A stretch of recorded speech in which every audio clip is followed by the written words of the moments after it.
ಬಂದಂತಹ ಸಂದರ್ಭ ಕಾಂಚನದ ಉಯ್ಯಾಲೆಯಲ್ಲೇರಿ ಮಾಡುತ್ತಿರುವಂತಹ ರೂಪಶಿಯೋರ್ವಳನ್ನು ಕಂಡರಂತೆ. ಅದಕ್ಕೆ ನನಗಾದೀತು ಎನ್ನುವ ಹಾಗೆ ಬಂದು ತಿಳಿಸಿದರು. ಅವರ ಹೌದು, ನೀನೇನು ತೀರ್ಮಾನ ಮಾಡಿದೆ? ಮನಸ್ಸಿನ ಶರಹತಿಗೆ ಸಿಲುಕಿದೆ ನಾನು. ಅದಕ್ಕೆ ಬೇಕು ಅಂತ ಮನಸ್ಸಾಯಿತು. ಹೀಗೆ ಹೋಗುವುದಲ್ಲ, ಮತ್ತೆ ಸಂಧಾನದ ಮೂಲಕವಾಗಿ ತರಬೇಕು ಎನ್ನುವ ಹಾಗೆ ಆಲೋಚಿಸಿದೆ. ಯಾರನ್ನು ಕಳುಹಿದೆ? ಜ್ಞಾನವೃದ್ಧನು ವಯೋವೃದ್ಧನು ಆದಂತಹ ಸುಗ್ರೀವನನ್ನೇ ಕಳುಹಿಕೊಟ್ಟೆ. ಪರಿಣಾಮ ಸಂಧಾನವನ್ನು ತಿರಸ್ಕರಿಸಿದಳು. ಏನು ಹೇಳಿದಳು? ಸಂಗ್ರಾಮವನ್ನು ಬಯಸಿದ್ದಾಳೆ. ಏನಂತೆ ಅವಳ ಪಣವಿದೆಯಂತೆ. ಹೇಗೆ? ಮದುವೆಯಾಗುವುದಿದ್ರೆ ಅಂಬಿನಾ ತುದಿಯಲ್ಲಿ ಮಾತ್ರ. ಯಾರು ಕತ್ತಿಕಾಳಗದಲ್ಲಿ ಅವರನ್ನು ಜಯಿಸ್ತಾರೋ ಅವರನ್ನು ಮಾತ್ರ ವಿವಾಹವಾಗುತ್ತೇನೆ ಎನ್ನುವ ಹಾಗೆ ಹಿಡಿಮುಡಿ ಮಂಡಿಸುವುದಕ್ಕಾಗಿ ಧೂಮ್ರಾಕ್ಷನನ್ನು ಕಳುಹಿಕೊಟ್ಟೆ. ಕರೆತಂದನೆ ಹೂಂಕಾರ ಮಾತ್ರದಿಂದ ಸುಟ್ಟರುಹಿದಳಂತೆ. ಧೂಮ್ರಾಕ್ಷ ಸತ್ತ. ಆಮೇಲೆ ಗಂಡುಗಲಿಗಳಂತಹ ಚಂಡಮುಂಡರನ್ನೇ ಕಳುಹಿಕೊಟ್ಟೆ. ಏನಾಯ್ತು? ಕಾಳಿ ರೂಪದಿಂದ ಚಂಡಮುಂಡರ ಶಿರವನ್ನ ಚೆಂಡಂತೆ. ಚಂಡಮುಂಡರು ಶತ್ರು, ಚಂಡಮುಂಡರ ಅಳಿವಾಯಿತು. ಈಗ ನೀನೇ ಹೊರಟಿದ್ದಿ, ನಾನೇ ಹೊರಟು ನಿಂತಿದ್ದೇನೆ. ಬೇರೆ ಹಾಗಾದ್ರೆ ಮಧ್ಯದಲ್ಲಿ ಸಾಯಲಿಕ್ಕೆ ಜನ ಇಲ್ಲ ಅಂತ ನೀನೇ ಹೊರಟದ್ದ? ನಾನು ಕರೆ ತರಬೇಕು ಎನ್ನುವ ಹಾಗೆ ಹೊರಟು ನಿಂತಿದ್ದೇನೆ. ಏನು ಹುಟ್ಟು ಪ್ರಭು ಇದು? ಬಹುದೇಶ ಕೇಳಲ್ಲ ಮಾತ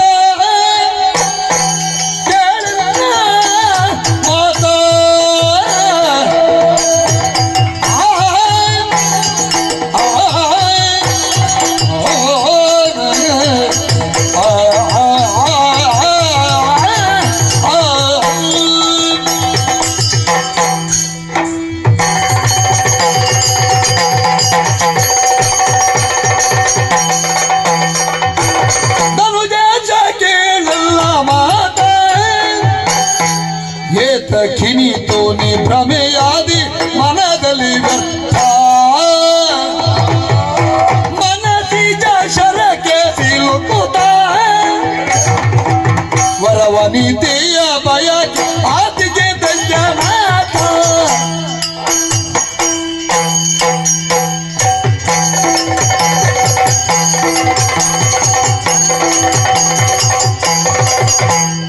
ಧನುಜ ಕೇಳಿಲ್ಲ ಮಾತ ಕಿಣಿತು ನೀ ಪ್ರಮೆಯಾದಿ ಮನದಲ್ಲಿ ವ್ಯಕ್ತ.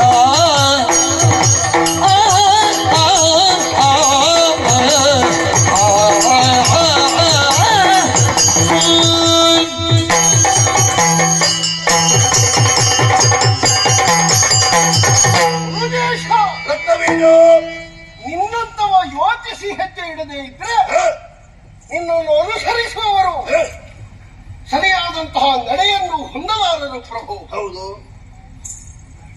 ಒಂದು ನಾಯಕತ್ವ ಅಂತ ಹೇಳಿದ್ರೆ ನಾನು ನಿನಗೆ ಹೇಳಬೇಕು ಅಂತ ಇಲ್ಲ. ನೀನು ಜೀವನಾನುಭವದಲ್ಲಿ ಅದನ್ನು ಕಲಿತು ಮರೆಯುವ ಪ್ರಾಯ ಆಯಿತು ನಿನಗೆ. ಹೇಗೆ ಕೇಳಿದ್ರೆ, ಯಾವುದಾದ್ರೂ ಒಂದು ಜಟಿಲವಾದ ಸಮಸ್ಯೆ ಬರುವಾಗ ಇನ್ನಿಲ್ಲ ಎನ್ನುವ ಹಂತಕ್ಕೆ ಮುಟ್ಟಿದ್ರೆ ಮತ್ತೆ ಹೇಗೆ ಎನ್ನುವುದನ್ನು ಯೋಚಿಸುವಂತಹ ಬೌದ್ಧಿಕ ಸಾಮರ್ಥ್ಯ ಯಾವರಲ್ಲಿ ಸರಿಯಾಗಿರ್ತದೋ ಅಂತವನು ನಾಯಕನಾಗಿ ಒದಗಿದ್ರೆ ಅವನ ನಾಯಕತ್ವದಲ್ಲಿ ಇರುವವರನ್ನು ಸೋಲಿಸುವುದಕ್ಕೆ ಯಾವ ಕಾಲದಲ್ಲಿಯೂ ಯಾವರಿಗೂ ಸಾಧ್ಯ ಇಲ್ಲ. ಆ ಸ್ಥಾನದಲ್ಲಿ ನಿಂತವನ ಈ ಶುಂಭ. ಇದಕ್ಕಿಂತ ಮೊದಲೆಲ್ಲ ಹೌದು, ಎಂತಹ ಸಂದರ್ಭದಲ್ಲಿಯೂ ನೀನು ಕೈಗೊಂಡಿರುವಂತಹ ತೀರ್ಮಾನ ನಮ್ಮನ್ನೆಲ್ಲ ಒಂದೇ ಹಿಡಿಯಲ್ಲಿ ನಿಲ್ಲಿಸುವುದಕ್ಕೆ ಕಾರಣೀಭೂತವಾಗಿತ್ತು. ಚಂಡಮುಂಡರು ದೇವಲೋಕ ಪ್ರವೇಶ ಮಾಡಿದರು. ಅವರ ಸಾಮರ್ಥ್ಯ ನಮ್ಗೇನು ಕಡಿಮೆ ಅಲ್ಲ ಅಂತ ಗೊತ್ತಾದಾಗ ನೀನೇ ಅವರಲ್ಲಿ ಸಂಧಾನ ಮಾಡಿದೆ. ನಾರದರು ಹೇಳಿದರು, ಅವರನ್ನು ಗೆಲ್ಲುವುದಕ್ಕಷ್ಟು ಸುಲಭ ಇಲ್ಲ. ಅವರಲ್ಲಿ ಸಂಧಾನ ಮಾಡಿಕೊಂಡ್ರೆ ನಿಮ್ಮದ್ದು ಉಳಿಯುತ್ತದೆ, ಅವರದ್ದು ಉಳಿಯುತ್ತದೆ.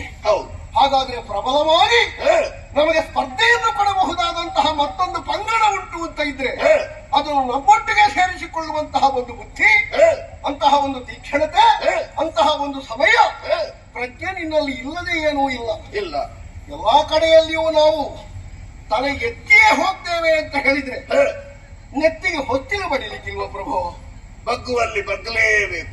ಬಗ್ಗಲೇ ಇದ್ರೆ ಏನಾಗ್ತದೆ? ದೇವರು ಕೊಟ್ಟ ಕೀಲು ಪ್ರಯೋಜನಕ್ಕೆ ಇಲ್ಲ ಅಂತ. ಆದ್ದರಿಂದ ಹೇಳುವುದು ನಾನು, ಏನು ಯೋಚಿಸಿ ನೀನೊಂದು ಕಾರ್ಯವನ್ನು ಕೈಗೊಳ್ಳುತ್ತಾ ಇದ್ರೆ ಇದು ದೊಡ್ಡ ವಿಷಯವೇ ಅಲ್ಲ. ಹಾಗಾದ್ರೆ ಈಗ ಯೋಚನೆ ಮಾಡಿದ್ದು ಕಡಿಮೆ ಆಯ್ತು? ಕಡಿಮೆ ಅಲ್ಲ, ತಪ್ಪಾಯ್ತು. ತಪ್ಪು ಕಡಿಮೆ ಆದ್ರೆ ಒಂದು ಹಂತದಲ್ಲಿ ಹೋಗಬಹುದಿತ್ತು. ಆದ್ರೆ ಹೋದದ್ದೆಲ್ಲ ಪೂರ್ತಿ ಹೋಗಿಯೇ ಬಿಟ್ಟಿತ್ತಲ್ಲ ಅಂತ ಆಗುವಾಗ ನಾವು ಯೋಚನೆ ಮಾಡಿದ್ದೇ ತಪ್ಪಾಗಿ ಅಂತ. ಹೇಗದು? ಕೆಲವು ಸಲ ತಪ್ಪು ಕಲಿತ್ರೆ ಜೀವಮಾನದಲ್ಲಿ ಅದು ಮತ್ತೆ ಸರಿಯಾಗ್ಲಿಕ್ಕೆ ಇಲ್ಲ ಅಂತ. ಮತ್ತೆ ತಪ್ಪೇ ಕಲಿಯುವಾದ್ರೆ ಸರಿಯಾದದ್ದನ್ನೇ ಕಲಿಯಬೇಕು. ಕಡಿಮೆ ಕಲಿತರು ಸರಿಯಾದದ್ದನ್ನು ಕಲಿತ್ರೆ ಇದ್ದದ್ದು ಆ ಮಟ್ಟಿಗೆ ಸರಿಯಾಗಿ ಉಂಟು. ಪ್ರಭು, ಏನು? ನಿನ್ನನ್ನು ಪ್ರಶ್ನಿಸುವುದಕ್ಕೆ ನಾನಲ್ಲ, ನೀನೇ ಹೇಳಿದೆ. ಮನ್ಮಥನ ಶರಕ್ಕೆ ಒಳಗಾದೆ. ಹೌದು. ನೀನು ಯಾರು? ಶುಂಭನಿಗೆ ಸಮಾನವಾದಂತಹ ವ್ಯಕ್ತಿ ಈ ಪ್ರಪಂಚದಲ್ಲಿ ಮತ್ತೊಬ್ಬನಿಲ್ಲ. ಶುಂಭನಿಗೆ ಶುಂಭನೇ ಸರಿಸಾಟಿ. ಹೌದು. ಶಂಭುವಿಗಿಂತ ಮಿಗಿಲು ನೀನು. ನಾನು ಕಡಿಮೆ ಈಶ್ವರನಿಗಿಂತ ಇಲ್ಲ. ಅಂತಹ ಈಶ್ವರನ ಕಣ್ಣ ಉರಿಯಿಂದ ಸುಟ್ಟು ಹೋಗಿರುವ ಮನ್ಮಥ ನಿನ್ನ ಮನಸ್ಸನ್ನು ಕದಡುತ್ತಾನೆ ಅಂತಾದ್ರೆ ಅವನಿಗೆ ನಿನ್ನನ್ನು ನೀನು ಮಾರಿಕೊಂಡೆಯಾ ಪ್ರಭು? ಹೆಣ್ಣೇ ಬೇಕು ಅಂತಾದ್ರೆ ನಿನಗೆ ಹೆಣ್ಣು ಕೊಡುವವರು ಕಡಿಮೆಯ? ಅಲ್ಲಿ ಕೂತವಳು ಬೇಕಾ? ನಿನಗೆ ವರ್ಷ ಎಷ್ಟೀಗ? 1/2 ಕೋಟಿ ಆಯುಷ್ಯ. ಅಲ್ಲಿ ಕೂತವಳಿಗೆ ಎಷ್ಟು? 16ರ ಹರೆಯ. ಎಂತದಕ್ಕೆ? ತಲೆದಿಂಬಿಗಾದು. ಯಾಕೆ? ಅಲ್ಲ, ಒಂದು ಸರಸ, ಸಮರ, ಸಂಬಂಧ, ಸಂವಾದ, ಇದಕ್ಕೆಲ್ಲ ಒಂದು ಸಮಾನತೆ ಅಂತ ಬೇಕೋ ಬೇಡವೋ? ಬೇಕು. 1/2 ಕೋಟಿ ಆಯುಷ್ಯದ ಒಬ್ಬ ಶುಂಭ 16ರ ಹುಡುಗಿಯನ್ನು ತಂದು ಎಂತದ್ದು ಮಾಡುದು? ಹೇಳಿದ್ ನಾನು, ನಿನಗೆ ಬೇಕು ಅಂತಾದ್ರೆ ಪ್ರಶ್ನೆ ಅಲ್ಲ. ಆದ್ರೆ ಬೇಕನ್ನು ಬೇಕಾಗಿಸುವುದಕ್ಕೆ ನೀನು ಒಟ್ಟು ತೀರ್ಮಾನ ಮಾಡಿಬಿಟ್ಟೆಯೋ ಅಂತ. ಆದ್ದರಿಂದ ಇನ್ನಾದ್ರೂ ನೀನು ಸರಿಯಾದಂತಹ ಚಿಂತನ ಮಂಥನದಲ್ಲಿ ಕಾರ್ಯವನ್ನು ಮುಂದೂಡಿದೆ ಅಂತಾದ್ರೆ ಸರಿಯಾದ ಫಲಿತಾಂಶವನ್ನು ಕಾಣುವುದಕ್ಕೆ ಸಾಧ್ಯ ಅಂತ ನನಗನ್ನಿಸ್ತದೆ. ಕಳುಹಿ ಕೊಟ್ಟಿರಲ್ಲ ನಮ್ಮವರನ್ನೆಲ್ಲ. ಏನಾದ? ಅಲ್ಪನೇ ಧೂಮ್ರಲೋಚನನೋ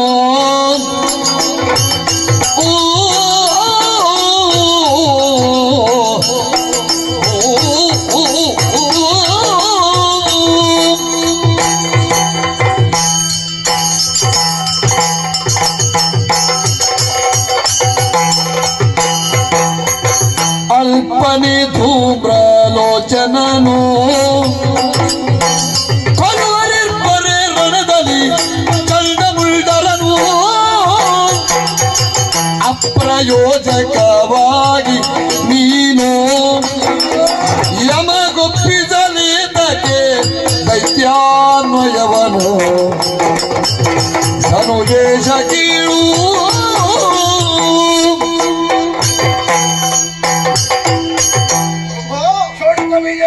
ಮಂತ್ರಕ್ಕಾಗದೇ ಇರುವಂತಹ ಅಕ್ಷರ ಇಲ್ಲ, ಮದ್ದಿಗಾಗದೇ ಇರುವಂತಹ ಬೇರೂ ಇಲ್ಲ, ಇಲ್ಲ ವ್ಯವಹಾರಕ್ಕಾಗದೇ ಇರುವಂತಹ ಒಂದು ಜೀವವೂ ಇಲ್ಲ. ಹಾಗಾದ್ರೆ ಕೆಲವು ಸಲ ತಪ್ಪಿ ಹೋಗುವುದು ಹೇಗೆ? ಹೇಗೆ? ಅದನ್ನು ಯೋಜನೆ ಮಾಡುವಲ್ಲಿ ಸರಿಯಾದಂತಹ ಒಂದು ಬದ್ಧತೆ ಇಲ್ಲದೆ ಇದ್ರೆ ಏನಕ್ಕೇನ ಪ್ರಕಾರಣ. ಯಾವುದೋ ಒಂದು ದೋಣಿಗಾಗುವ ಮರ ಕೀಲಿಗೂ ಆಗುವುದಿಲ್ಲ. ತಿಳಿದವರ ಕೆಲಸ ಮಾಡಿದ್ರೆ ಎಲ್ಲ ಪ್ರಯೋಜನಕ್ಕೆ ಸಿಗ್ತದೆ. ಹೌದು. ತಿಳಿಯದೇ ಇದ್ದವರ ಕೆಲಸ ಮಾಡಿದ್ರೆ ಕೆತ್ತಿ ಕೆತ್ತಿ ಬಿಸಾಡುತ್ತೆ, ಮತ್ತೆ ಎಂತದ್ದು ಇಲ್ಲ ಅದರಲ್ಲಿ.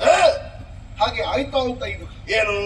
ಒಬ್ಬ ಧೂಮ್ರಲೋಚನ ಕಡೆ ದಿಕ್ಕಿನ ಒಡೆಯನಾದ ಮೃಣನನ್ನಾದರೂ ಹಿಡಿದು ಕೇಳಬಹುದಾದಂತಹ ವಿಗಡ ವಿಕ್ರಮಿ. ಹೌದು. ಅವನಿಗೆ ಆಯಾಸ ಉಂಟ ಪ್ರಭು? ಖಂಡಿತವಾಗಿಯೂ ಇಲ್ಲ. ಎಷ್ಟು ಬೇಕಾದರೂ ದುಡಿಯವಲ್ಲ. ಅಯ್ಯೋ ದೇವರೇ, ಕೆಲವು ಸಲ ದುಡಿಯುವುದನ್ನು ನೋಡುವಾಗ ನಮ್ಮ ಕರುಳು ಕರಗುತ್ತದೆ. ಎಂತದ್ದು ಬೇಕು ಅದು ಮಾಡ್ತಾನೆ. ಯಾವುದು ಬೇಕು, ಎಷ್ಟು ಬೇಕು ಇನ್ನುಂಟ? ಸತ್ತು ಹೋದರಲ್ಲ, ಕೊಂದದ್ದು ನೀವು ಅವಸರ. ಅಲ್ಲಿ ಕೂತವಳು ಯಾರು? ಏನವಳ ಪಾರಮ್ಯ, ಏನವಳ ವಿಶೇಷತೆ ಯಾವುದೂ ಗೊತ್ತಿಲ್ಲ. ಕಂಡಗುಂಡರು ಬಂದು ಹೇಳಿದ್ರು, ಸುಗ್ರೀವ ಹೋದ, ಧೂಮ್ರಾಕ್ಷ ಎಳ್ಕೊಂಡು ಬಾ. ನೀವು 1 ಅಂತ ಹೇಳಿದ್ರೆ ಅವ 3 ಅಂತ ಹೇಳುವ.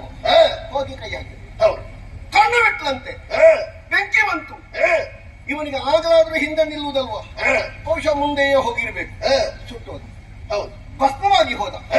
ಯಾವಳ ಕಣ್ಣಲ್ಲಿ ಕಾಮವನ್ನು ಹುಡುಕಿ ಅವಳು ನಮ್ಮ ಮನೆಯ ಕಾಮಿನಿಯಾಗಬೇಕು, ನಮ್ಮ ಕಾಮಸುಖಕ್ಕೆ ವಿಷಯವಾಗಬೇಕು ಅಂತ ಬಯಸಿ ಹೋದಿವ ಅಂತವಳ ಕಣ್ಣಿನಿಂದ ಹೊರಡುವ ಬೆಂಕಿಯ ಕಿಡಿ ನಿಮ್ಮ ಸೇನಾಧ್ಯಕ್ಷರನ್ನು ಸುಟ್ಟು ಬೂದಿ ಮಾಡುತ್ತದೆ. ಹೌದು.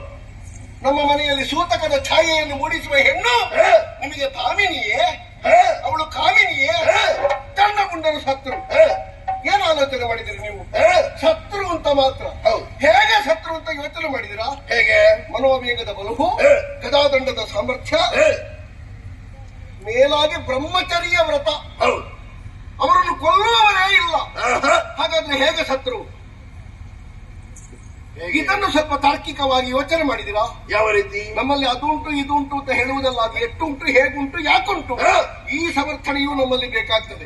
ತನ್ನ ಹುಡುಗರು ಸತ್ರು ಬಾಕಿದವರು ಬರ್ಲಿ ಹೋಗ್ಲಿ, ಹಾಗಾದ್ರೆ ಇದ್ದವರೆಲ್ಲ ಸಾಯ್ಬೇಕು ಅಂತಲೇ ನಿಮಗೆ ಇಚ್ಛೆಯ? ಯಮನ ಅತಿಥಿಗಳಾಗಿ ಹೋಗ್ಬೇಕು ಅಂತಲೇ ನೀವು ಇಚ್ಛಿಸಿದ್ದ? ಕೆಟ್ಟ ಗಿಡವನ್ನಾದ್ರೂ ನೆಟ್ಟ ಕೈಯಲ್ಲಿ ಕೀಳಬಾರದು ಅಂತ ಶಾಸ್ತ್ರ ಇದೆ. ಅಯ್ಯೋ ದೇವರೇ, ನಾಳೆ ಕಾರ್ಯಕ್ರಮ ಉಂಟು ಅಂತ ಹೋದ್ರ ಅಲ್ಲ, ಇವತ್ತಿಗೆ ಇಟ್ಟು ಸಾಕು ಅಂತ ಹೋದ್ರ ಇಟ್ಟದ್ದನ್ನು ಮಡಚಲಿಕ್ಕೆ ಜನ ಉಂಟೋ ಇಲ್ವೋ ಅಂತ ಇನ್ನು ನೋಡಬೇಕಷ್ಟೇ. ಇದ್ದವರನ್ನಾದರೂ ಉಳಿಸಿಕೊಳ್ಳಬೇಕು ಎನ್ನುವಂತಹ ಆಲೋಚನೆಯಿಂದ ನಾನೇ ಹೊರಟು ನಿಂತದ್ದು. ಹೀಗೆ ಮುಂದುವರಿದ್ರೆ ಎಷ್ಟು ವರ್ಷ ಹೋಗ್ತದೆ ಅಂತ ನನಗೆ ಅನುಮಾನ ಆಗ್ತದೆ. ನನಗಂತದ್ದು ಗೊತ್ತಾಗುವುದಿಲ್ಲ. ಬಿಡಿ, ಇದ್ದವರಾದರೂ ಉಳಿಸಿಕೊಳ್ಳುವಂತಹ ಹಂತದಲ್ಲಿ ನೀವು ಯೋಚನೆ ಮಾಡುವುದೇ ಹೌದಾದ್ರೆ, ಉಪ್ಪಿನ ಗೊಂಬೆಯೊಂದು ಅಹಂಕಾರದಲ್ಲಿ ಸಮುದ್ರಕ್ಕೆ ಹಾರಿದ್ರೆ ಮತ್ತೆ ಹುಡುಕುವಾಗ ಶೇಷವಾದ್ರೂ ಉಳಿದೀತ ಕರಗಿ ಹೋಗುತ್ತದೆ. ಯಾಕೆ ಅದು ಉಪ್ಪಿನ ಗೊಂಬೆ. ಹಾಗಾದ್ರೆ ಅಪ್ರಯೋಜಕವಾದಂತಹ ಕಾರ್ಯವನ್ನು ನೀವು ಕೈಗೊಂಡ್ರೆ ಏನೇನೂ ಪ್ರಯೋಜನ ಇಲ್ಲ. ಆದ್ದರಿಂದ ಯಾಕೆ ಹೀಗೆ? ಕೇವಲ ತರುಣಿ ಅಲ್ವೇ ಅವಳು? ಅಲ್ಲ ಪ್ರಭು, ತರುಣಿಯಲ್ಲವಳ ಆದಿಮಾಗೆ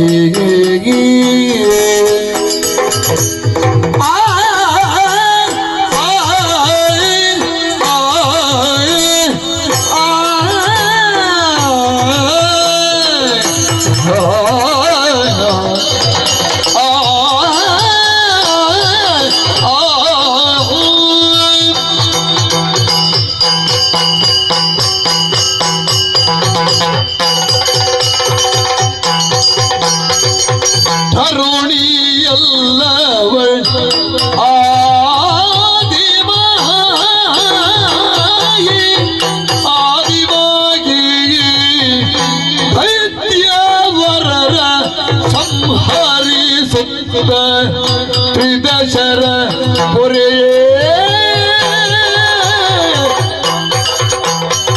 ನೆರೆಗೋಚರಿಸುವಳು ದೊರೆಯೇ, ನೆರೆಗೋಚರಿಸುವಳು ದೊರೆಯೇ, ಸರ್ವೇಶ್ವರಿಯಲ್ಲಿ ಮೋದ ಇರುವುದಿದು ಸರಿಯೇ ಸರಿಯೇ ಸರಿಯೇ. ನೆರೆಗೋಚರಿಸುವಳು ದೊರೆಯೇ, ಸರ್ವೇಶ್ವರಿಯಲ್ಲಿ ಮೋಗವಿರುವುದಿದು ಸರಿಗೆ. ತರುಣಿಯಲ್ಲವಳ ಆದಿಮಾಗೆ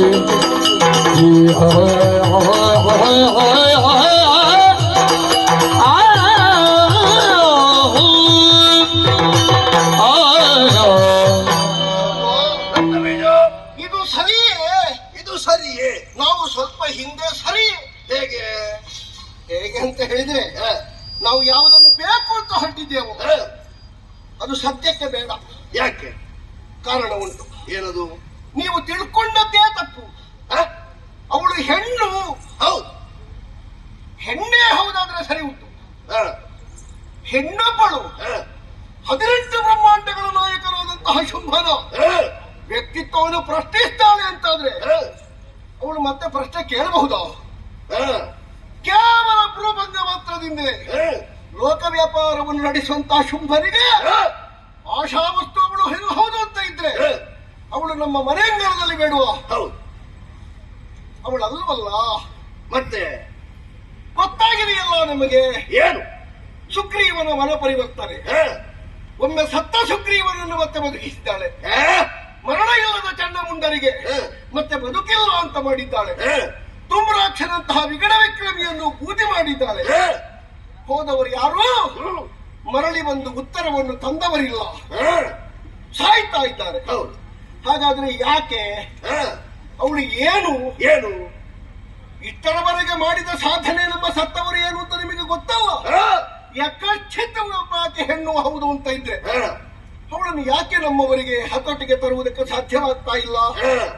ಹಾಗಾದ್ರೆ ಅವಳು ಹೆಣ್ಣಲ್ಲ. ಯಾವನನ್ನು ನಾವು ಅರವಿಂದಾಕ್ಷ ಅಂತ ಹೇಳಿದೆವೋ ಅಂತವನ ತಾಯಿ ಅವಳು. ಯಾವನನ್ನು ಅರವಿಂದಾಸನ ಅಂತ ನಾವು ಹೇಳಿದವೋ ಅಂತವನನ್ನು ಸೃಷ್ಟಿಸಿದವಳವಳು. ಯಾವನನ್ನು ಅರವಿಂದ ಪಾದ ಅಂತ ಗುರುತಿಸಿದೆವೋ ಅಂತಹ ಈಶ್ವರನನ್ನು ತೋರಿಸಿಕೊಟ್ಟವಳು ಲೋಕಮುಖಕ್ಕೆ. ಹೆಚ್ಚು ಹೇಳುವುದಿದ್ರೆ ಸೃಷ್ಟಿ ಸ್ಥಿತಿ ಲಯಗಳೆನ್ನುವ ಕಾರಣೀಭೂತವಾದ ಮೂರನ್ನು ತಾನು ತನ್ನ ಮೈಯಿಂದ ಒದಗಿಸಿಕೊಟ್ಟಂತಹ ಮಹಾದ್ಭುತ ಶಕ್ತಿ. ಇಚ್ಛಾಶಕ್ತಿ ಸಂಯುಕ್ತ ಸ್ವರೂಪೆ ಓಂಕಾರಾಕ್ಷರ ಪ್ರತಿಪಾದಿತವಾದ ಶುದ್ಧ ಬ್ರಹ್ಮ ಚಿತ್ ಶಕ್ತಿ ಸ್ವರೂಪ. ಶಾಸ್ತ್ರ ತಿಳಿದವರು ನೀವು, ಇದಕ್ಕಿಂತ ಹೆಚ್ಚಿಗೆ ನಾನು ಹೇಳಬೇಕು ಅಂತ ಇಲ್ಲ. ನಿಮಗೆ ಅರ್ಥ ಆಗ್ತದೆ ಇದೇನು ಅಂತ ಗೊತ್ತಿದೆ, ಹೌದಲ್ಲ? ಅಂತವಳು ಈ ಕಾಲಕ್ಕೆ ಹೆಣ್ಣಾಗಿ ಕಾಣಿಸಿಕೊಂಡಿದ್ದಾಳೆ. ಯಾಕೆ ಯಾಕೆ? ನಮ್ಮದು ಹೆಚ್ಚಾಯ್ತು ಪ್ರಭು. ಏನು? ನಾವು ಕೆಲವು ಕಡೆಯಲ್ಲೆಲ್ಲ ಮಾಡ್ತಿದ್ದೇವೆ, ಕೆಲವು ಕಡೆಯಲ್ಲೆಲ್ಲ ಮಾಡಿಸ್ತಾ ಇದ್ದೇವೆ, ಕೆಲವು ಕಡೆಯಲ್ಲೆಲ್ಲ ನಮ್ಮ ಹೆಸರು ಹೇಳಿ ಆಗ್ತಾ ಉಂಟು. ಇಷ್ಟೂ ಮಾಡದಿದ್ರೆ ಹೇಗೆ? ಇಷ್ಟಲ್ಲ ನಿಮಗೆ ಕಾಣುವಷ್ಟಲ್ಲ. ಚಂಡಮುಂಡರು ಹೊರಡುವಾಗ ಹಿಂದಿನವರು ಏನು ಅಂತ ಹೇಳುವುದು ಗೊತ್ತುಂಟ? ಧೂರ್ತ ಶುಂಭನೇ ಮದಿ. ಮುಂದಿನಿಂದ ಬಂದು ಹೇಳುವುದಕ್ಕೆ ಧೈರ್ಯ ಇಲ್ಲದೆ ಇರುವವರು ಹಿಂದಿನಿಂದ ಹೇಳುವುದು. ಹಿಂದಿನಿಂದ ಸುಮ್ಮನೆ ಹೇಳುವುದು, ಮುಂದೆ ನಾವು ಮಾಡುವುದನ್ನು ನೋಡಿ ಹಿಂದಿನವರು. ಒಂದರ್ಥದಲ್ಲಿ ಹಿಂದಿನವರೇ ನಮಗೆ ಮಾರ್ಗದರ್ಶನ ಅಂತ ಲೆಕ್ಕ. ಹಿಂದಿನವರು ನಿರ್ದೇಶನ ಕೊಡದೇ ಇದ್ರೆ ಮುಂದೆ ನಮ್ಮಂತೆ ಎಂತದ್ದು ಇಲ್ಲ. ನಾವು ಅರ್ಥದವರೆಗೆ ಹೋಗಿ ಅವರೆಲ್ಲ ನಿಲ್ಲಿಸಿದ್ರೆ ಮತ್ತೆ ನಾವು ನಡ್ಕೊಂಡೇ ಬರ್ಬೇಕಂತ ಮುಂದುವರಿಸುವಂತ ಸಾಮರ್ಥ್ಯ ನನ್ನಲ್ಲಿ ಎಂತದ್ದಿಲ್ಲ. ನಾನು ಹೇಳುವುದು ಮಾತ್ರ. ಬ್ರಹ್ಮ ನಮಗೆ ಎಲ್ಲವೂ ಹೌದು ಅಂತ ಗೊತ್ತಾಗಿದೆ. ಅವನ ತಾಯಿ ಇವಳು ಅಂತ ಗೊತ್ತಾದ ಮೇಲೆ ನಮಗೆ ಯಾಕೆ ಅವಳ ದೊಡ್ಡತ್ತಿಕೆಯನ್ನು ಒಪ್ಪಿಕೊಳ್ಳುವುದಕ್ಕೆ ಮಡಿ? ಹೌದಲ್ವ? ಈಶ್ವರ ನಮ್ಮ ಕುಲದೇವರು ಅಂತ ಗೊತ್ತಿದೆ, ಅವನಿಗೆ ತಾಯಿ ಇವಳು ಅಂತ ಗೊತ್ತಾದ ಮೇಲೆ ನಮಗೆ ಯಾಕೆ ದೊಡ್ಡತ್ತಿಕೆ? ನಾರಾಯಣ ನಮಗೆ ವಿರೋಧಿ ಅಂತ ಗೊತ್ತಿದೆ, ಅವನನ್ನು ನಮಗೆ ಏನು ಮಾಡ್ಲಿಕ್ಕೂ ಆಗಲಿಲ್ಲ ಇಷ್ಟರವರೆಗೆ. ಅವನಿಗೆ ಜನ್ಮ ಕೊಟ್ಟವಳು ಇವಳು ಅಂತ ಹೇಳಿದ ಮೇಲೆ ಇವಳ ಕಾರಣಿಕವನ್ನು ಒಪ್ಪಿತಿದ್ದಿಕೊಳ್ಳುವುದಕ್ಕೆ ನಮಗೇನು ಸಂಕಟ? ಅದಕ್ಕಾಗಿಯೇ ನನಗೆ ಬೇಕವಳು. ಆದ್ದರಿಂದ ನಾನೊಂದು ಮಾತು ಹೇಳ, ಏನದು? ಬಿಡಬೇಕು. ಬಿಡು ಮನದ ಮೂರ್ಖತೆಯ,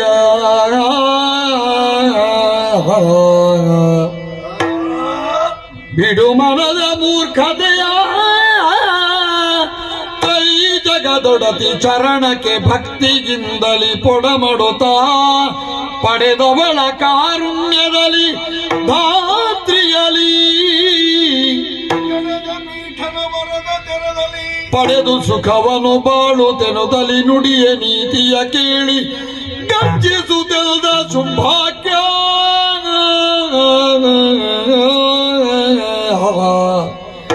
ಬಿಡು ಮನದ ಮೂರ್ಖತೆಯ.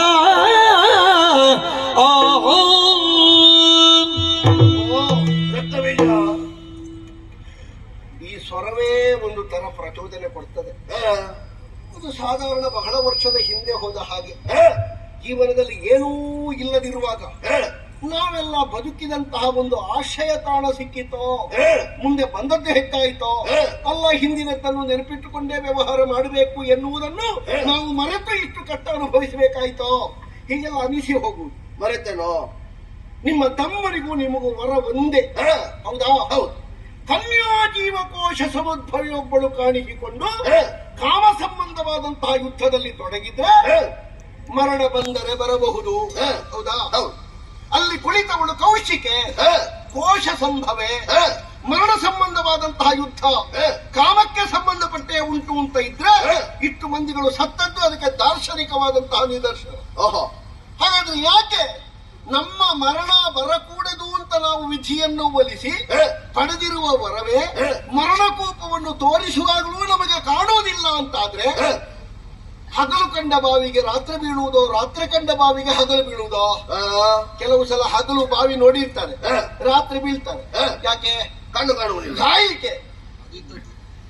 ಸಾಯ್ಲಿಕ್ಕೆ ಆತ್ಮಹತ್ಯೆ ಮಾಡಿಕೊಳ್ಳಿಕ್ಕೆ. ಸತ್ತವರು ಸಾಯ್ಲಿ, ಅವರು ತಡೆಯುವುದಕ್ಕೆ ಆತ್ಮಹತ್ಯೆ ಮಾಡಿಕೊಳ್ಳುವುದಕ್ಕೆ ಎಲ್ಲಿ ಹೇಗುಂಟು ಅಂತ ಇಡೀ ಹಗಲು ಹುಡುಕಿ ಒಂದು ಬಾವಿಯನ್ನು ನೋಡಿ ರಾತ್ರಿ ಹೋಗಿ ಬೀಳುವುದು ಸಾಯ್ಲಿಕ್ಕೆ. ಸಾಯಲೇಬೇಕು ಅಂತ ಮನಸ್ಸಿದ್ದವರನ್ನು ತಡೆಯುವುದಕ್ಕಾಗುತ್ತದೆ ಏನೋ? ಈಗ ನಾವು ಹೊರಟದ್ದೇ ಅದಕ್ಕಿಂತ ಸ್ವಲ್ಪ ಅತಿಥಿಲ್ಲ. ಹೇಗೆ? ಬಿಡುಮನದ ಭ್ರಮಿತಾಕಾರಗಳನ್ನು ನಾವು ಹೆಚ್ಚಿನವರು ಎನ್ನುವುದನ್ನೂ ಬಿಡು, ಅವಳು ಕನಿಷ್ಠಳು ಎನ್ನುವುದನ್ನೂ ಬಿಡು.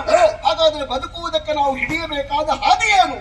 ಅವಳು ಬ್ರಹ್ಮಾಂಡದೊಡತಿ ಎನ್ನುವಂತಹ ಶುದ್ಧ ತತ್ವವನ್ನು ತಿಳ್ಕೊಂಡು ಅವಳ ಕಾಲಿಗೆ ಎರಗುವುದು ನಮ್ಮ ಬದುಕು.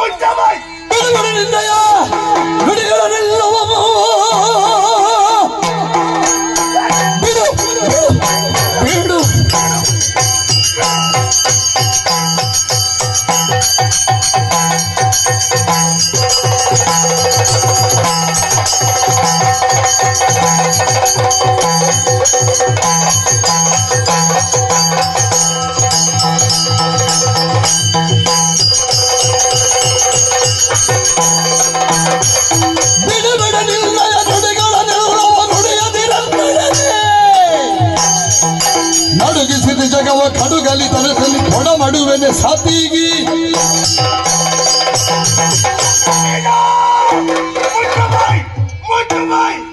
ತುಟಿ ಬಿಚ್ಚಿದೆ ಅದರ ಜಾಗ್ರತೆ. ನಾನು ಮಾತಾಡುವುದೇ ಇಲ್ಲ. ನಾನು ಇಷ್ಟರೊಳಗೆ ಮಾತಾಡಿದ್ದನ್ನು ನೀವು ಕೇಳಿದ್ರೆ ಸಾಕು. ನೀನು ಮಾತಾಡಿದನ್ನೆಲ್ಲವನ್ನು ಕೇಳಿಸಿಕೊಂಡೆ. ಯಾರ ಮುಂಭಾಗದಲ್ಲಿ ನಿಂತು ಮಾತಾಡುತ್ತಿದೆ ಅನ್ನುವಂಥ ಪರಿಜ್ಞಾನ ಉಂಟೇನು ನಿನಗೆ? ಸಂಬಂಧದಲ್ಲಿ ನನ್ನ ಮಾವ, ರಾಜಕೀಯದಲ್ಲಿ ನನ್ನ ಯಜಮಾನ, ನನ್ನ ಗುರು, ಎಲ್ಲವೂ ಹೌದು. ಹೌದಲ್ವಾ? ಹಾಗಾದ್ರೆ ನನಗೆ ಆಗಬೇಕಾದನ್ನೇ ಮಾತಾಡಬೇಕಿತ್ತು ನೀನು. ಅದನ್ನು ಹೊರತು ಅಲ್ಲ, ನಿಮಗೆ ಆಗಬೇಕಾದದ್ದನ್ನೇ ನಾನು ಮಾತಾಡ್ತಿರುವುದು. ಆಗದೇ ಇರುವುದು ಆಗದೇ ಇರಲಿ ಎನ್ನುವುದಕ್ಕಾಗಿ ಆಗಬೇಕು ಅಂತ ಹೊರಟ ನಿಮ್ಮನ್ನು ತಡೆದು ಆಗುವುದು ಬೇಡ ಅಂತ ನಾನು ಮಾತಾಡ್ತಾ ಇರುವುದು. ರಕ್ತ ಬೀಜ ಏನು ಹೇಳಿದೆ? ಅವಳ ಕೈ ಹಿಡಿಯುವುದು ಬೇಡ, ಕಾಲು ಹಿಡಿಯೋಣ. ಹೇಗೂ ದೇಹದಲ್ಲಿರುವ ಅಂಗವೇ ಹೌದಲ್ಲ, ಕಾಲು ಕೈಯೆಲ್ಲ. ಹೌದು. ನಾವು ಕೈ ಹಿಡಿದು ಬೇಡ, ಕಾಲು ಹಿಡಿಯುವ. ಆಗುವುದಿಲ್ಲ. ಕೈ ಹಿಡಿದ್ರೆ ಹೆಂಡತಿ ಆಗ್ತಾಳೆ, ಕಾಲು ಹಿಡಿದ್ರೆ ಅಮ್ಮ ಆಗ್ತಾಳೆ. ಬೇಕಾದ ಆಯ್ಕೆ ನಮ್ಮಲ್ಲೇ ಉಂಟಲ್ಲ.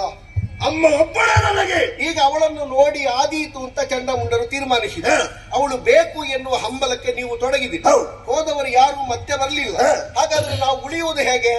ಆ ದೇಹದಲ್ಲೇ ಇರುವ ಕಾಲನ್ನು ಹಿಡ್ಕೊಳ್ಳುವ. ಆಗುವುದಿಲ್ಲ. ತಾಯೇ ಅಂತ ನಾನು ಯಾಕಾಗಿ ಹೊರಟು ನಿಂತಿದ್ದೇನೆ ಎಂಬುದಾಗಿ ಗೊತ್ತಾಯಿತು. ಬ್ರಹ್ಮಾಂಡ ನಾಯಕಿ ಇದ್ದಾಳೆ ಎನ್ನುವ ಹಾಗೆ ನೀನೇ ಹೇಳಿದೆ. ಯಾರು ಪ್ರಸಿದ್ಧರಿದ್ದಾರೋ, ಯಾರು ಪ್ರಬಲ ಸ್ಪರ್ಧಿಗಳಿದ್ದಾರೋ ಅಂತವರು ನಮ್ಮ ಜೊತೆಯಲ್ಲೇ ಇರಬೇಕು ಎನ್ನುವ ಹಾಗೆ ಭಾವಿಸಿದವರು ಈ ಶುಂಭ. ಒಂದು ವೇಳೆ ನಮಗಿಂತ ಪ್ರಬಲ ಶಕ್ತಿಯನ್ನು ನಮ್ಮವರಾಗಿಸಬೇಕು ಅಂತ ಪ್ರಯತ್ನಿಸಿದ್ರೆ ನಾವು ಅದರೊಳಗೆ ಹೋಗುವುದು ಆಗುವುದಿಲ್ಲ. ಸಮಾನವಾದದ್ದನ್ನೆಲ್ಲಿಯಾದ್ರೂ ಪ್ರಯತ್ನಿಸಿ ನಮ್ಮ ಒಳಗೆ ಮಾಡಿಕೊಳ್ಳಬಹುದು. ನಮಗಿಂತ ದೊಡ್ಡದು ಅಂತ ಗೊತ್ತಾಗಿ ಅದರೊಟ್ಟಿಗೆ ನಾವು ಉರುಡಾಡುವುದಕ್ಕೆ ಹೋದೆ ಉಂಟಾದ್ರೆ ಅದು ನಮ್ಮನ್ನು ಮಗುಚಿ ಆಗ್ತದೆ. ರಕ್ತ ಬೀಜ ಏನೇ ಹೇಳು, ಹೆಜ್ಜೆ ಮುಂದಿಟ್ಟಾಗಿದೆ. ಹಿಂದಿಡುವಂತಹ ಪ್ರಶ್ನೆಯೇ ಇಲ್ಲ. ನಾನು ಕಾಲು ಹಿಡಿಯುವುದಿದ್ರೆ ನನ್ನ ಧನುದೇವಿಯದ್ದು ಹೊರತು ಅನ್ಯರ ಕಾಲನ್ನು ಹಿಡಿಯುವುದಕ್ಕೆ ಸಾಧ್ಯವಿಲ್ಲ. ಅವಳ ಕಾಲು ಯಾಕಪ್ಪ ನೀವು ಹಿಡಿಯುವುದು? ಅವಳು ನನ್ನ ತಾಯಿ ಎನ್ನುವ ಕಾರಣಕ್ಕಾಗಿ. ಅವಳು ಯಾರ ಕಾಲು ಹಿಡಿತಾಳೆ? ಕಶ್ಯಪ ಬ್ರಹ್ಮರ. ಹೌದಾ? ಅದು ನಿಮ್ಮ ಅಪ್ಪನದ್ದು. ಹೌದಾ? ಈಗ ಅವರು ಪೂಜನೀಯರು ಅಂತ ಯಾರ ಕಾಲು ಹಿಡಿತಾರೋ ಅವರಿಗೆ ನೀವು ಆದರ್ಶ ಹೌದಾದ್ರೆ ಅವರಲ್ಲಿ ಹೋಗಿ ಕೇಳಿ. ಹೀಗೆ ಹೇಳ್ತಾ ಇದ್ದಾರೆ ರಕ್ತ ಬೀಜ, ನಾವು ಕಾಲು ಹಿಡಿಯುವುದ ಕೈ ಹಿಡಿಯುವುದು ಆಗುವುದಿಲ್ಲ. ನಾನು ಆಕೆಯನ್ನು ಪೂಜನೀಯ ಭಾವದಿಂದ ಕಾಣಲೇ ಇಲ್ಲ. ನನಗೆ ಬೇಕವಳು, ಅವಳನ್ನು ಸೋಲಿಸಬೇಕು, ದಾಸಿಯಾಗಿಸಬೇಕು ಎನ್ನುವ ಹಾಗೆ ಈಗ ಬಯಸಿ ನಿಂತಿದ್ದೇನೆ. ನೀನು ಯಾಕೆ ಈ ಮಾತಾಡ್ತಾ ಇದೆಯ ಎನ್ನುವ ಹಾಗೆ ನನಗೆ ಅರ್ಥವಾಯಿತು. ನೋಡು, ಅದು ಯಾಕೆ? ಹೋದವರೆಲ್ಲ ಅಳಿದು ಹೋಗಿದ್ದಾರೆ. ನೀನು ಹೋದೆ ಅಂತ ಆದ್ರೆ ಅವರ ಹಾಗೆ ಸತ್ತು ಹೋಗುತ್ತಿ ಎನ್ನುವ ಕಾರಣಕ್ಕಾಗಿ ಮಾತನಾಡುತ್ತಾ ಇದ್ದು. ನಾನೊಂದು ಮಾತು ಏನು ಬೇಸರ ಮಾಡಿ. ಏನು? ಈಗ ಅದೇ ಹೌದು ಅಂತ ಇದ್ರೆ ನನ್ನ ಪ್ರವೇಶ ನೀವು ಕರ್ದ. ಈಗ ನನ್ನ ಪ್ರವೇಶ ಬರ್ಲಿ ರಕ್ತ ಬೀಜ ಅಂತ ಕರ್ತಾದದ್ದ ಅಲ್ಲ, ನೀವು ಹೊರಡುವಾಗ ತಡೆಯಾಗಿ ನಾ ಬಂದದ್ದ. ನೀನು ತಡೆಯಾಗಿ ಬಂದೆ. ಹೋದವರು ಸಾಯ್ತಾರೆ ಅಂತ ಗೊತ್ತಿದ್ರೆ ನಾನು ಸುಮ್ಮನೆ ಒಳಗೆ ಕೂತ್ಕೊಳ್ತಿರ್ಲಿಲ್ವಾ? ಹೋಗ್ಲಿ ಹೋಗ್ಲಿ ಹೋಗ್ಲಿ ಹೋಗ್ಲಿ ಹೋಗ್ಲಿ ಅಂತ. ನಾನು ಹೇಳುವುದು, ನೀವು ಹೋದ್ರೆ ಸಾಯ್ತೀರಿ, ನಮಗೆ ಮತ್ತೆ ಯಜಮಾನ ಇಲ್ಲ. ಯಜಮಾನಿಕೆ ಮಾಡ್ಲಿಕ್ಕೆ ನಮಗೂ ಬರ್ತದೆ, ಆದ್ರೆ ನಿಜವಾದ ಯಜಮಾನಿಕೆ ಮಾಡಿದ್ರೆ ಒಳ್ಳೇದು. ಸಿಕ್ಕಿದವರೆಲ್ಲ ಮಾಡಿದ್ರೆ ಒಟ್ಟಾಗ್ತದೆ ಅದು. ಹೌದು. ಹಾಗಾಗಿ ಹೇಳ್ತಾ ಇದ್ದೇನೆ, ಯಜಮಾನ ನಾನೇ ಹೌದು ಅಂತಾದ್ರೆ ನಾನಾಡುವಂತಹ ಮಾತುಗಳನ್ನೆಲ್ಲ ನೀನು ಪಾಲಿಸಬೇಕಿತ್ತು. ಅದು ಹೊರತು ನೀನು ಯಾಕೆ ಈ ರೀತಿ ಮಾತಾಡ್ತಾ ಇದ್ದಿ? ನೀನು ಹೋದ್ರೆ ಸಾಯ್ತಿ, ಇಷ್ಟು ಕಷ್ಟ ಆಗುತ್ತದೆ ಅಂತ ಒಂದು ಕೆಲಸವನ್ನು ಮಾಡು. ಒಳಗಿದ್ದುಕೋ, ಸೀರೆಯನ್ನು ತಟ್ಟುಕೋ, ಮೀಸ ಮಾಡಿಸು, ರಣ ಹೇಳಿ ನಿಶ್ಚಯ ನಿನ್ನೆ ಮನದೊಲೆಯ ಇನಿತಿನ ನಿಶ್ಚಯ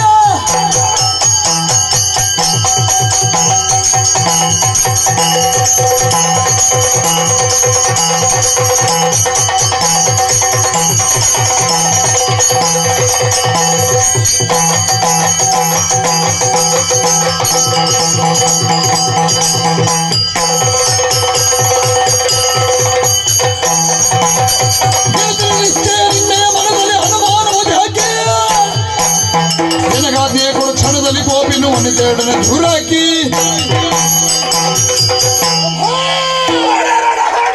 ಯಾವ ಕಾರಣಕ್ಕೂ ಕೈಗೊಂಡಿರುವಂತಹ ತೀರ್ಮಾನದಲ್ಲಿ ತಿದ್ದುಪಡಿ ಇಲ್ಲ ಅಂತ ನೀನು ಹೇಳುವುದಿದ್ರೆ, ನಿನ್ನ ತೀರ್ಮಾನವೇ ಆತ್ಯಂತಿಕವಾದದ್ದು ಅಂತ ನೀನು ಒಪ್ಪಿಕೊಳ್ಳುವುದಿದ್ರೆ ಇದೇ ನನ್ನ ನಿರ್ಧಾರ. ನಿನ್ನನ್ನು ಬಿಟ್ಟು ನನ್ನ ಕಾರ್ಯಾಚರಣೆ ಇಲ್ಲ ಪ್ರಭು. ಸಾಯುವುದಿದ್ರು ಬದುಕುವುದಿದ್ರು ನಿನ್ನೊಟ್ಟಿಗೆ. ಯಾಕೆ ಕೇಳಿದ್ರೆ ನಮಗೆ ಬದುಕುವುದಕ್ಕೆ ಮೂಲಧಾತುವಾಗಿ ನಿನ್ನ ಪ್ರೇರಣೆ, ನಿನ್ನದ್ದಾದಂತಹ ಸಂಪತ್ತು, ನಿನ್ನ ಸಾರ್ಥಕದ ಬದುಕು, ನಿನ್ನ ರಕ್ತದ ಪ್ರತೀಕವಾಗಿರುವಂತಹ ಬೆವರ ಹರಿ ನಮ್ಮ ದೇಹದಲ್ಲಿ ರಕ್ತವಾಗಿದೆ ಪ್ರಭು. ಹಾಗಾದ್ರೆ ನಿನ್ನನ್ನು ಬಿಟ್ಟು ಏನು ರಕ್ತ ಬೀಜ ಹಾಗೆಲ್ಲ ಹೋಗುವ ಅಂತ ತಿಳಿದಿಯಾ? ಅಲ್ವಾ? ಪ್ರತಿಪಕ್ಷ ಲಕ್ಷ್ಯವನ್ನಾದರೂ ಶಿಕ್ಷಿಸಬಹುದಾದ ಯಕ್ಷಪ್ರಾಯನಾದ ಶೋಣಿತ ಬೀಜ ಯಾವ ಕಾಲಕ್ಕೂ ನಿನ್ನನ್ನು ಬಿಡುವುದಿಲ್ಲ ಪ್ರಭು. ಇದೇ ಮಾತನ್ನು ಆಗಲೇ ಹೇಳ್ತಿದ್ರೆ ಇಷ್ಟು ಸಮಯ ಆದ್ರೂ ಉಳಿತಿಲ್ಲ. ಅವಳನ್ನು ತರುವುದೇ ಬೇಡ ಅಂತ ನೀನು ಯೋಚನೆ ಮಾಡುತ್ತಿದ್ರೆ ಆಗಲೇ ಮಂಗಳ ಆಗ್ತಿತ್ತಲ್ಲ. ಬೇಕು ಎನ್ನುವ ಹಾಗೆ ಹೊರಟು ನಿಂತವನು ನಾನು. ಅದಕ್ಕೆ ನಾನು ಮಾತಾಡಿದ್ದು ಬೇಕೋ ಬೇಡುವ ಅಂತ. ನನಗೆ ಬೇಕು. ಬಾಕಿದವರು ಹೇಳಿದ್ದರೆ ನಾನು ಒಪ್ಪುದಿಲ್ಲ. ನಿನ್ನ ತೀರ್ಮಾನ ಬೇಕು. ಕೊಡಪ್ಪಣೆ. ಸರಿ, ಸಾಧ್ಯ ಆದ್ರೆ ಕರ್ಕೊಂಡು ಬರ್ತೇನೆ. ಕರ್ಕೊಂಡು ಬರ್ಲಿಕ್ಕೆ ಆಗ್ಲಿಲ್ಲ ಅವಳ ಕಾಲಬುಡದಲ್ಲಿ ಕರ್ಮಣೆ ಆಗ್ತೇನೆ, ಸಾಯ್ತೇನೆ. ನೀನು ಕರೆತರುತ್ತಿ ಎನ್ನುವ ಹಾಗೆ ಭರವಸೆ ನನ್ನಲ್ಲಿದೆ. ಹಾಗಾಗಿ ಆಶೀರ್ವದಿಸಿದ್ದೇನೆ. ಹೋಗಿ ಬಾ. ಮೆರಗಿಸುತ್ತಲೇ ಕೋಟಿದೈತಿರ ಭಾರತೀಯ ಶಸ್ತ್ರಾಸ್ತ್ರಗಳ ಬಲ್ದವ ಮೆರೆಯುತ್ತಿರ್ಪವೆಂಬ ವನದಲ್ಲಿ ಕಂಡು ದೇವಿಯನು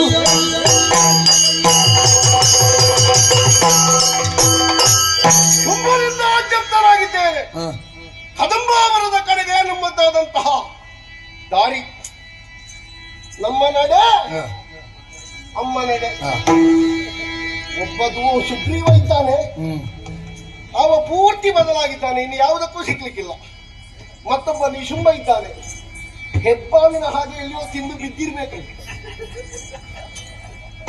ಇವ ಹೊರಡುವಾಗ ಮೆಲ್ಲ ಹಿಂದಿನಿಂದ ಹೋಗುವುದು, ಮತ್ತೆ ಎಂತದಕ್ಕೂ ಆಗ್ಲಿಕ್ಕಿಲ್ಲ.